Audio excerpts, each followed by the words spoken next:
Hello guys and welcome. In this video I will be showing you how to withdraw your money from your Fiverr account. Before you withdraw, make sure that you have at least $15 in your Fiverr account. Withdrawing from Fiverr is very easy. The first thing you need to do is ensure that you have selected your seller account.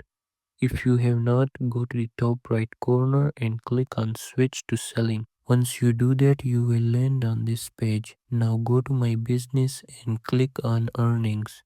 Here you will see your earnings. After that, click on manage payout methods, where you need to select an active payout method. It can be Pioneer, bank transfer, or even PayPal. You can click on manage payout to select other options depending on your location. Once you have set your payout method, click on withdraw balance and confirm the withdrawal. As an example, when you receive the money, you will get a notification like this. It is that simple. If you found this video helpful, make sure to give it a thumbs up and subscribe to the channel.